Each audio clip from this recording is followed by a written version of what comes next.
সাবধান মহিলা মা বোনেরা, নামাজের মধ্যে এই দুইটি ভুল কখনো করবেন না। যদি করেন আপনাদের নামাজ হবে না, জাহান্নামের মধ্যে আপনাদেরকে যেতে হবে। অনেক মা বোনেরা আছে আজীবন পর্যন্ত নামাজ আদায় করছে আর এই দুইটি ভুল নামাজের মধ্যে করছে আর নামাজ হচ্ছে না। মরণের পর এই নামাজ কোনো কাজে আসবে না, এই নামাজ পড়ার পরেও জাহান্নামের মধ্যে যেতে হবে। তাই প্রিয় দিনী মা ও বোনেরা, আপনারা খুবই মনোযোগ সহকারে শুনতে হবে নামাজের মধ্যে কোন দুইটি ভুল আপনারা অনেকেই করে থাকেন নরমাল বিষয় মনে করে, আর আপনাদের নামাজগুলো হয় না। প্রিয় দিনী মা ও বোনেরা, খুব মনোযোগ সহকারে শ্রবণ করতে হবে, না হয় কিন্তু আপনাদের নামাজগুলো হয় না। এই নামাজ পড়ে কোনো কাজ হবে না, জাহান্নামের অগ্নিশিখার মধ্যে জ্বলতে হবে। কাল কিয়ামতের ময়দানে আল্লাহর রাসূল বলেছেন, আল্লাহ রাব্বুল আলামিন সবার প্রথমে নামাজের হিসাব নেবে। যদি আপনাদের নামাজ ঠিক না থাকে আর অন্য কোনো ইবাদত কোনো কাজ হবে না। নামাজ যদি আপনার সঠিক অবস্থায় থাকে তাহলে অন্যান্য ইবাদতগুলো ভালো হবে এবং জান্নাতের মধ্যে যেতে পারবেন। অনেক মা বোনেরা, অনেক ভাই বোনেরা, অনেকেই তাদেরকে বলা হবে তোমরা জাহান্নামের মধ্যে চলে যাও। মা বোনরা বলবে, আল্লাহ কেন জাহান্নামের মধ্যে চলে যাব? আমরা তো নামাজ পড়েছি। আল্লাহ রাব্বুল আলামিন বলবে নামাজ পড়ো নাই। বান্দা বান্দি বলবে আল্লাহ নামাজ পড়েছি। তখন বলা হবে তুমি নামাজ পড়েছো কিন্তু তোমার নামাজগুলো ভুল হয়েছে, দুইটি ভুলের কারণে নামাজটা তোমাদের বরবাদ হয়ে গিয়েছে। এই জন্যে আপনাদেরকে আমি বলবো, ও মা বোনেরা, দুইটা ভুল কি ভুল করে থাকেন আমি বলবো, অবশ্যই খুবই সুন্দর করে বুঝিয়ে দেব।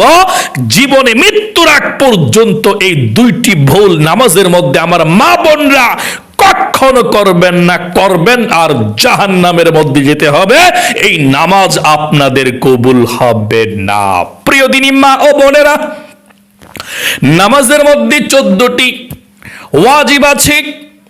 এই নামাজের ওয়াজিব 14টি, যদি আপনি একটিও যদি ভঙ্গ করে ফেলেন ইচ্ছাকৃত কিংবা অনিচ্ছাকৃত ভাবে, তাহলে কিন্তু আপনাকে অবশ্যই কিন্তু সাহু সাজদা দিতে হবে।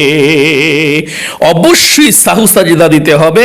আপনি যদি একটি ওয়াজিব তরক হয়ে যায়, যদি আপনি সাহু সাজদা না দেন, নামাজ কিন্তু আপনাদের হবে না। এই নামাজ কোনো কাজে আসবে না। আর এই নামাজের ওয়াজিব 14টির মধ্যে 2টি ওয়াজিব আপনারা মা বোনরা অনেক সময়, বেশিরভাগ মা বোনেরা ছেড়ে দেয় আর নামাজগুলো হয় না। সাহু সাজদা দিতেও জানে না, দিবে কিভাবে সেটাও জানে না, দিতে যে হবে এটাও জানেন না। আজকে বলে দেব ইনশাআল্লাহ এই 2টা ভুল আপনাদের কখনো হবে না ইনশাআল্লাহ। তার পূর্বে আপনাদেরকে জানতে হবে নামাজের ফজিলত কেমন সেটা জানতে হবে। নামাজ সম্পর্কে আল্লাহ রাব্বুল আলামিন পবিত্র কোরআনুল কারীমের মধ্যে অনেকবার বলেছেন আকিমুস সালাহ, নামাজকে প্রতিষ্ঠা করার জন্য, নামাজ কায়েম করার জন্য আল্লাহ রাব্বুল আলামিন বারবার বলে দিয়েছেন। এবং মুসলমানদের জন্য ইসলাম গ্রহণ করার পরে সব থেকে বড় ইবাদত হলো নামাজ। যে ব্যক্তির নামাজ নাই সে ব্যক্তির দিন ইসলামও নাই, সে ব্যক্তি দিন ইসলামের মধ্যেও কিন্তু থাকে না। ইচ্ছাকৃতভাবে নামাজকে বাদ দিয়ে দিলে, ছেড়ে দিলে, নামাজ যে ব্যক্তি না পড়বে, খ্রিস্টান, ইহুদি, নাসারাদের এবং মুসলমানদের মধ্যে পার্থক্য হচ্ছে মুসলমান 5 ওয়াক্ত নামাজ পড়বে আর অন্য ধর্মাবলম্বী 5 ওয়াক্ত নামাজ পড়বে না। প্রিয় দিনী ভাই এবং বোনেরা, আল্লাহর রাসূল বলেছেন জান্নাতের চাবি হচ্ছে নামাজ, মিফতাহুল জান্নাতি সালাহ। যদি আপনি নামাজ নিয়ে না যান চাবি হবে না, আর চাবি নিয়ে যদি না যান তাহলে আপনি জান্নাতের দরজার যে তালা আছে সেই তালা খুলতে পারবেন না, আপনাকে জাহান্নামের মধ্যেই যেতে হবে। নামাজ যার নাই তার কোনো কিছুই নেই, জান্নাত নাই, আল্লাহ তার কোনো সাহায্য করবে না কাল কিয়ামতের ময়দানে, নবীজিও তার পক্ষে সুপারিশ করবে না, কারণ তার কাছে আসল মূলধন নাই। নামাজ পড়ছে কিন্তু নামাজের মধ্যে ভুল হওয়ার কারণে নামাজগুলো শেষ হয়ে গিয়েছে, নাউজুবিল্লাহ। যদি আপনি নামাজ আদায় করেন, বিভিন্ন প্রকার পাপের কাজ থেকে আপনি বেঁচে থাকতে পারবেন। আল্লাহ রাব্বুল আলামিন পবিত্র কোরআনুল কারীমের মধ্যে বলেছেন, ইন্নাস সালাতা তানহা আনিল ফাহশাই ওয়াল মুনকার, নিশ্চয়ই নামাজ অশ্লীল কাজ থেকে মানুষকে ফিরিয়ে রাখে। এখন বলতে পারেন হুজুর, অনেক মানুষ নামাজ পড়ে তারপরে গুনাহের কাজের মধ্যে লিপ্ত হয়ে থাকে, গুনাহ করে, তাহলে তারা কেমন নামাজ পড়ে? আমি বলবো তাদের নামাজই হয় না, তাহলে অতি দ্রুতই তাদেরকে যদি নামাজের মতো নামাজ পড়ে তাহলে তাকে নামাজ গুনাহের কাজ থেকে ফিরিয়ে আনবে। নামাজ পড়তে হবে নামাজের মতো। আল্লাহ বলেছেন, ফাওয়াইলুল লিল মুসাল্লিন আল্লাযীনা হুম আন সালাতিহিম সাহুন আল্লাযীনা হুম ইউরাউনা ওয়া ইয়ামনাউনাল মাউন। এক সমস্ত নামাজি আছে যাদেরকে আল্লাহ রাব্বুল আলামিন জাহান্নামের মধ্যে নিক্ষিপ্ত করবে, যারা মানুষকে দেখানোর জন্য, মানুষ তাকে ভালো বলবে এই জন্য নামাজ আদায় করে, এই সমস্ত নামাজীদেরকে আল্লাহ জাহান্নামের মধ্যে নিক্ষিপ্ত করবে। আপনি লোক দেখানো নামাজ পড়বেন না, আপনি আল্লাহকে দেখানোর জন্য নামাজ পড়বেন। মানুষে দেখলে দেখুক, সেটা অন্য বিষয়, কিন্তু আল্লাহকে খুশি করাইতে আপনার নিয়তটা এমন থাকতে হবে। প্রিয় দিনী ভাই এবং বোনেরা, আপনি যদি নামাজ আদায় করেন দৈনিক 5 ওয়াক্ত, আপনার গুনাহগুলো আল্লাহ রাব্বুল আলামিন ধুয়ে মুছে ছাপ করে দিবে। সাহাবায়ে কেরামদের কি আল্লাহর রাসূল সাল্লাল্লাহু আলাইহি সাল্লাম বলেছেন, ও আমার সাহাবায়ে কেরামরা, নামাজ পড়লে দৈনিক 5 ওয়াক্ত আল্লাহ রাব্বুল আলামিন তোমাদের গুনাহগুলোকে এমন ভাবে ধৌত করে দেয়, যেমন একজন লোক একটা ফ্যাক্টরিতে কাজ করে, বাড়িতে আসার পথে মাঝ পথে একটা কূপ আছে, সেই কূপের পানি দিয়ে দৈনিক 5 বার গোসল করে, 5 বার গোসল করলে কি তার শরীরের মধ্যে কোনো ময়লা থাকতে পারে কিনা? সাহাবায়ে কেরামরা বললেন, ইয়া রাসূলুল্লাহ, কোনো ময়লা থাকতে পারে না। ঠিক আল্লাহর রাসূল বলেছেন, যে ব্যক্তি 5 বার দৈনিক 5 ওয়াক্ত ফরজ নামাজ আদায় করে আল্লাহকে খুশি করার জন্যে, তাহলে তার শরীরের মধ্যেও ঠিক এইভাবে কোনো গুনাহ থাকতে পারে না। সকলে বলি সুবহানাল্লাহ। প্রিয় দিনী ভাই এবং বোনেরা, নামাজের এত মর্যাদা। একজন অন্ধ সাহাবী নবী করিম সাল্লাল্লাহু আলাইহি ওয়াসাল্লামের দরবারে এসে বলল, ইয়া রাসূলুল্লাহ, আমি অন্ধ মানুষ, মসজিদের মধ্যে নামাজ আদায় করার জন্য যে আসব, জামাতের মধ্যে তো আমি শরীক হতে পারি না, কিভাবে আসব? আমাকে কি বাড়িতে নামাজ পড়ার জন্য রুখসত দেওয়া যায় কিনা, অনুমতি দেওয়া যায় কিনা? নবী করিম সাল্লাল্লাহু আলাইহি ওয়াসাল্লাম বললেন, যেহেতু তোমার বাড়ি দূরে, অন্ধকার রাত্রিতে তুমি বাড়িতে নামাজ আদায় করবা, তোমার আসতে হবে না, যাও। অন্ধ সাহাবী যখন যাইতেছিলেন, হঠাৎ করে আল্লাহর রাসূল আবার ডাক দিলেন, অন্ধ সাহাবী, তোমার কানের মধ্যে কি আজানের আওয়াজ, শব্দ শোনা যায় কিনা, তুমি শুনতে পাও কিনা? তখন অন্ধ সাহাবী বললেন, ইয়া রাসূলুল্লাহ, আমি তো কানের মধ্যে আজানের আওয়াজ শুনতে পাই। তাহলে আল্লাহর রাসূল বললেন, না না না, বাড়িতে নামাজ তাহলে পড়বা না, তোমাকে জামাতে নামাজ আদায় করতে হবে, এবং তুমি বাড়ি থেকে মসজিদ পর্যন্ত একটা সুতা আটকিয়ে রাখবা, বেঁধে রাখবা, সেই সুতা ধরে ধরে তুমি অন্ধ সাহাবী জামাতের মধ্যে এসে শরীক হয়ে নামাজ আদায় করবা। একজন অন্ধ সাহাবী কখনো তুমি যদি কানে শুনতে পাও বাড়িতে নামাজ আদায় করবা না, জামাতের সঙ্গে শরীক হবে। একটি সুতার মধ্যে ধরে ধরে বাড়ি থেকে একটি সুতা মসজিদ পর্যন্ত তুমি বেঁধে সেই সুতা দিয়ে ধরে ধরে মসজিদের মধ্যে এসে জামাতের অংশগ্রহণ করে জামাতের সঙ্গে নামাজ আদায় করবা। সকলে বলি সুবহানাল্লাহ। প্রিয় দিনী ভাই এবং বোনেরা, মা বোনেরা, নামাজের মধ্যে কোন দুইটি ভুল করলে নামাজগুলো হবে না, জাহান্নামের মধ্যে যেতে হবে? আমি বলতেছি, আপনাদেরকে বলে দেব একটু। আল্লাহর রাসূল যখন অসুস্থ হয়ে গিয়েছিলেন, ইশারের নামাজ মসজিদে নববীর মধ্যে চালু হয়ে গিয়েছে, তখন হযরতে আম্মা জান আয়েশা রাদিয়াল্লাহু তাআলা আনহাকে আল্লাহর রাসূল বললেন, ও আয়েশা, কোন নামাজের আজান দিয়েছে? এখন কোন নামাজের ওয়াক্ত শুরু হয়েছে? আয়েশা রাদিয়াল্লাহু তাআলা আনহা বললেন, ইয়া রাসূলুল্লাহ, ইশারের নামাজের আজান হয়ে গিয়েছে। আমার আব্বা হযরত আবু বকর সিদ্দিকের ইমামতিতে সাহাবায়ে কেরামরা নামাজ আদায় করছে। আপনার শরীরটা খারাপ দেখে, অসুস্থ দেখে, আল্লাহর রাসূলের শরীরটা খারাপ ছিল, মাথার মধ্যে প্রচন্ড ব্যথা ছিল, দাঁড়াইতে পারতেছিল না ঠিক মতো। আল্লাহর রাসূল বললেন, ও আয়েশা, আমাকে জানালার কাছে নিয়ে যাও, মসজিদে নববীর দরজাটাকে খুলে দাও, আমি দেখতে চাই নামাজের দৃশ্যটা, আমাকে দেখাও।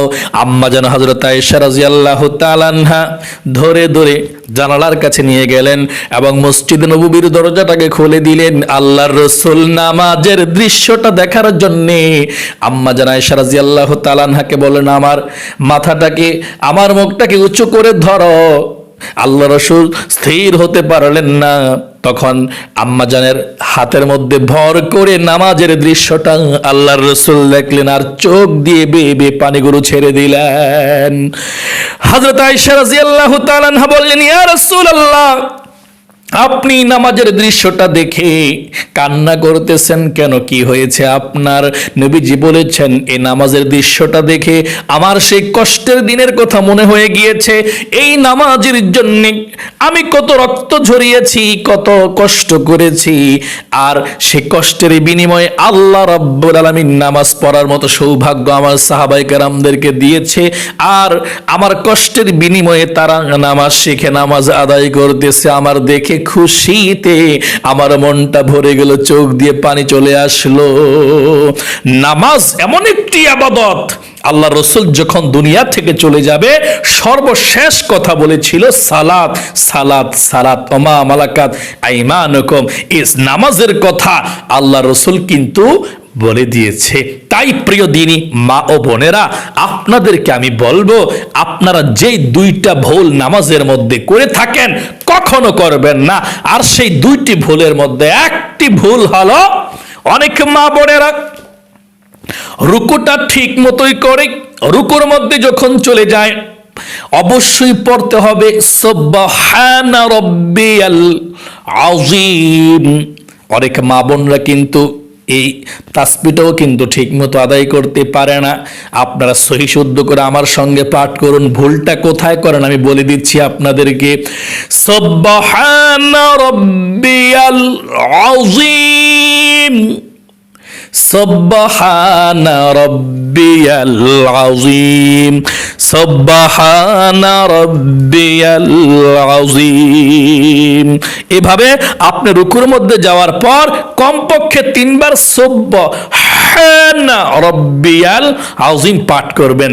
তারপরে ভুলটা যে আপনারা করেন, রুকু থেকে উঠিবার সময় সামি আল্লাহু লিমান হামিদা বলতে হয়। আচ্ছা, আপনি বললেন বইলা আপনি সোজা হয়ে কিন্তু দাঁড়ান নাই। অনেক মা বোনেরা আছে এই ভুলটা করে, আমি দেখেছি। অনেক মহিলারা, বৃদ্ধরা যারা জানে না অবশ্যই ভুলটা করে, রুকু থেকে সোজা হইয়া একদম দাঁড়ায় না, রুকু থেকে একটু মাথাটা উঁচা করে আবার চলে যায়।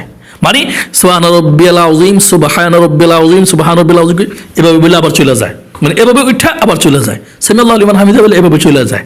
আমি দেখেছি। আপনিও কিন্তু এরকমটাই মনে হয় অনেক সময় করছিলেন। মানে সুবহান রাব্বিল আযীম 3 বার বলে সামি আল্লাহু লিমান হামিদা বলে আবার চলে যায়, একদম সিজদার মধ্যে চলে যায়। একটু লেটও কিন্তু করলো না উঠে দাঁড়িয়ে। অথচ এই রুকু থেকে দাঁড়িয়ে সোজা হয়ে আপনাদেরকে দাঁড়িয়ে থাকতে হবে কিছুক্ষণ, না হয় আপনার নামাজ হবে না। তাহলে আপনার নামাজটা হবে কি করলে? আপনি দাঁড়িয়ে থাকতে হবে, যে সামিআল্লাহু লিমান হামিদা বলে দাঁড়িয়ে একদম সোজা হয়ে বলতে হবে রব্বানা লাকাল হামদ। এতটুকু পর্যন্ত বলতে হবে। আমি আবারও বলছি, রুকু থেকে সোজা হয়ে দাঁড়ার সময় আপনি বলতে হবে সামি আল্লাহু লিমান হামিদা। সোজা হয়ে দাঁড়িয়ে বলতে হবে রব্বানা লাকাল হামদ। অথবা এতটুকু সময় পর্যন্ত আপনাকে দাঁড়িয়ে থাকতে হবে। আপনি যদি এই এতটুকু সময় পর্যন্ত না দাঁড়িয়ে থাকেন, নামাজ হবে না। আপনি ওয়াজিব তরক করেছেন, আপনার সাহু সাজদা দিতে হবে, নামাজ হবে না। এবং আপনি যে সামি আল্লাহু লিমান হামিদা বলে রব্বানা লাকাল হামদ বলছেন, এখানে আরেকটা দোয়া আছে, পড়লে যে কি সওয়াব, আল্লাহু আকবার। একটু শুনুন, এই দোয়াটাও হামদান কাসীরান তাইয়্যিবান মুবারাকান ফি, এটা যদি পাঠ করতে পারেন অনেক সওয়াব। আল্লাহ রাসূল একবার নামাজ আদায় করতেছিলেন, আল্লাহ রাসূল ইমামতি করতেছিলেন, পিছনে সাহাবায়ে কেরামদের মধ্য থেকে কে যেন সামি আল্লাহু লিমান হামিদা বলে দাঁড়িয়েছে, সকলে পাঠ করতেছে রব্বানা লাকাল হামদ। একজন সাহাবী একটু বাড়িয়ে বললেন হামদান কাসীরান তাইয়্যিবান মুবারাকান ফিহ। আল্লাহর রাসূল শুনতে পেলেন। নামাজ যখন শেষ হলো, আল্লাহর রাসূল বললেন, ও সাহাবায়ে কেরামরা, আমি শুনতে পেলাম তোমাদের মধ্যে নামাজের মধ্যে রব্বানা লাকাল হামদ দাঁড়িয়ে বলার পর হামদান কাসীরান তাইয়্যিবান মুবারাকান ফি, কে যেন একটু শব্দ বাড়িয়ে বলেছে। কে বলেছে? সাহাবায়ে কেরামদের মধ্যে সকলে চিন্তিত হয়ে গেল। যে সাহাবী এই শব্দটা পাঠ করেছে সে থরথর করে কাঁপতেছে। আল্লাহর রাসূল বললেন, দাঁড়িয়ে যাও, দাঁড়িয়ে যাও, কে পাঠ করেছ? তখন সেই সাহাবী থরথর করে কেঁপে কেঁপে দাঁড়ালো। আল্লাহর রাসূল বলেছেন, তুমি রব্বানা লাকাল হামদের পরে কি বলেছ? কেন বলেছ? সেই সাহাবী বলেন, ইয়া রাসূলুল্লাহ, আল্লাহ রাব্বুল আলামিনের প্রশংসা করে আমার মন ভরে না, এই জন্য একটু শব্দ আমি বানিয়ে বলেছি আল্লাহর প্রশংসা। আর সেই শব্দটা হচ্ছে, বাক্যটা হচ্ছে হামদান কাসীরান তাইয়্যিবান মুবারাকান ফি। আবার বলছি, হামদান কাসীরান তাইয়্যিবান মুবারাকান ফি। এই বাক্যটা আমি বাড়িয়ে বলেছি। আল্লাহ রাসূল বললেন, ও সাহাবায়ে কেরাম শুনে রাখো, তোমার এই দোয়াটা আল্লাহর কাছে এত বেশি পছন্দ হয়েছে, আমি দেখেছি আসমান থেকে হাজার হাজার ফেরেশতা প্রতিযোগিতা লেগেছে তোমার এই আমল নামার মধ্যে এই সওয়াবটা লেখার জন্য। সকলে বলে সুবহানাল্লাহ। প্রতিযোগিতা লেগে গিয়েছে কার আগে কে সওয়াব লিখবে। আল্লাহু আকবার।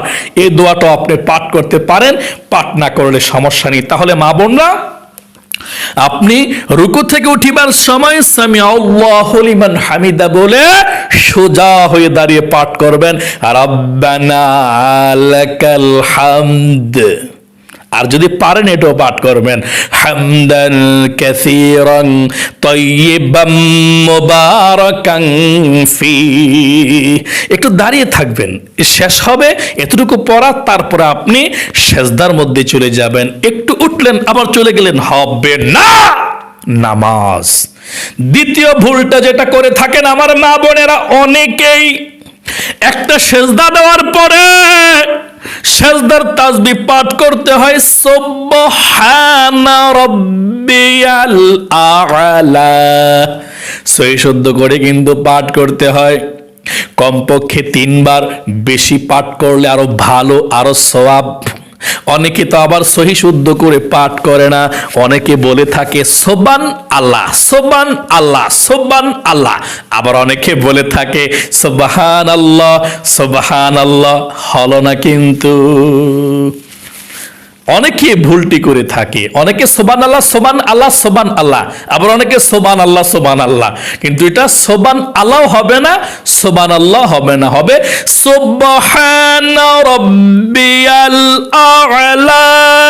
সেজদা তাসবিহটা 3 বার কমপক্ষে সুবহানা রাব্বিয়াল আ'লা পাঠ করে যখন 2 সেজদার মাঝখানে আল্লাহু আকবার বলে বসে, তখন দেরি করে না, ঠিক মতো বসে ওনা সোজা হয়ে এই সেজদাটা দিয়া সুবহান রাব্বিল আলা সুবহান রাব্বিল আলা সুবহান রাব্বিল আলা এভাবে দিয়ে আবার চলে যায় দ্বিতীয় সেজদা দেওয়ার জন্য। হবে না।